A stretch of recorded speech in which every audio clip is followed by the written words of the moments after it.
तर hi hello नमस्कार. माझी ट्रॅव्हल सिरीज तुम्हाला कशी वाटत आहे आणि अजूनही तुम्ही सबस्क्राईब केलं नसेल तर सबस्क्राईब करून मला कमेंटमध्ये कळवायला अजिबात विसरू नका.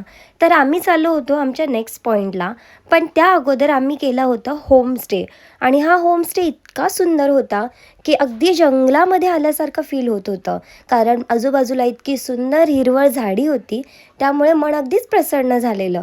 तर आम्ही होतो पूर्णा नदीच्या काठी.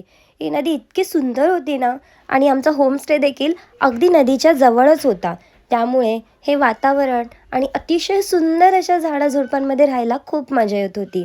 तर ही नदी तुम्ही बघू शकता, ही तलपोणा नदी आहे आणि इतकी सुंदर नदी होती आणि काहीच अंतरावरती जाऊन ती नंतर समुद्रालाही मिळत. आणि हा व्ह्यू बघा, हा तर आमच्या घरामधून इतका सुंदर दिसत होता. फायनली आम्ही रेडी होऊन आलो गलगीबागा बीचला.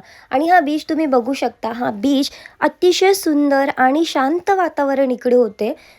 आणि यालाच टर्टल बीच असे देखील म्हणतात, कारण नोव्हेंबर आणि मार्चमध्ये इथे खूप सारे कासवांच्या प्रजाती आढळतात.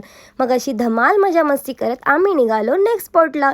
तर तुम्हाला व्हिडिओ आवडत असेल तर नक्की माझ्या चॅनलला कमेंट करा. थँक्यू.